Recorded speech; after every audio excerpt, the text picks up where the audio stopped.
Bonjour les amis de la santé naturelle, je suis ravi de vous retrouver pour cette nouvelle vidéo de Microlearning Phyto 365. Pour ceux qui ne me connaissent pas encore, je suis Sylvain Collat, docteur en pharmacie spécialisé en naturopathie. Aujourd'hui, je souhaitais aborder avec vous les propriétés circulatoires de certains bourgeons. Alors pourquoi la circulation? Parce que la circulation de nos humeurs, elle est vitale pour notre cellule à bien des égards. D'abord, elle assure sa nutrition, en macronutriments, en micronutriments, son apport en oxygène via le réseau artériel. Ensuite, elle permet l'évacuation de ces déchets jusqu'aux émonctoires épurateurs via les réseaux lymphatiques et veineux. Et puis, c'est un véhicule pour nos cellules immunitaires et pour nos messagers hormonaux.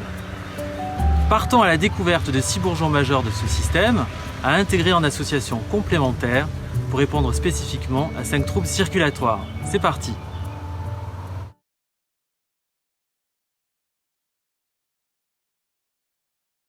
Commençons par le trio de tête des bourgeons vénotoniques. Le marronnier, c'est le bourgeon vénotonique par excellence. Il tonifie la paroi des veines, surtout au niveau des membres inférieurs. Il augmente la résistance des capillaires sanguins et produit une action anti-inflammatoire et anti-œdémateuse complémentaire. Le châtaignier, les bourgeons du châtaignier sont intéressants à double titre. Comme le marronnier, ce sont de bons décongestionnants veineux du petit bassin. Leur originalité se situe dans leur tropisme spécifique pour la circulation lymphatique qu'ils activent tout en l'épurant de ses toxines. Le sorbier, il est à la fois tonique, anti-inflammatoire et réparateur veineux. Comme le châtaignier, il possède une action lymphatique profonde. Mais à la différence du marronnier et du châtaignier, ses propriétés circulatoires ne se cantonnent pas aux membres inférieurs, mais ciblent aussi les congestions cérébrales sanguines et du liquide céphalorachidien. Passons aux bourgeons plus axés sur la microcirculation. Le ginkgo. Les bourgeons de cet arbre exceptionnel interviennent majoritairement sur la microcirculation capillaire, en particulier cérébrale, et agissent positivement sur les fonctions cognitives et des organes des sens.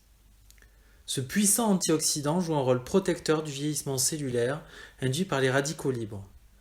Le ginkgo peut être aussi utilisé pour fluidifier le sang ou comme appui des autres bourgeons vénotoniques principaux, à surveiller chez les personnes sous anticoagulants. Le myrtillier. Les jeunes pousses du myrtillier sont bénéfiques à la microcirculation comme les bourgeons du ginkgo. Ils protègent les petits vaisseaux, renforcent leurs parois et empêchent la formation des petits caillots qui pourraient apparaître. Enfin, l'airelle rouge.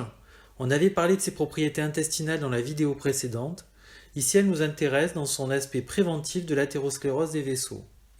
Du fait de son action œstrogénique, on s'abstient de son emploi en cas d'antécédent de cancer hormonodépendant. Voyons maintenant quel duo gagnant on peut former. Pour de l'insuffisance veineuse, que ce soit des problématiques de jambes lourdes ou d'hémorroïdes, on peut miser sur la même combinaison, celle du marronnier et du châtaignier. Tous les deux ciblent préférentiellement les congestions veineuses du petit bassin et des membres inférieurs. En situation de crise hémorroïdaire, il ne faut pas hésiter à monter les doses du marronnier pendant quelques jours, 10 gouttes 3 fois par jour par exemple, et prendre en charge en parallèle les troubles du transit qui sont souvent associés et aggravants. Dans les varices, les structures des parois veineuses sont fréquemment enflammées et endommagées du fait de la dilatation chronique. En cure de fond, pensez au sorbier anti-inflammatoire et régénérant veineux, complété par le châtaignier. Lorsque les petits vaisseaux cutanés de notre visage s'hyperdilatent, on observe les rougeurs caractéristiques de la couperose. Le choix du ginkgo avec le marronnier est très pertinent pour la gestion de ce dérèglement microcirculatoire. Envisagez aussi de drainer le foie pour l'aider à éliminer les facteurs toxiniques favorisants.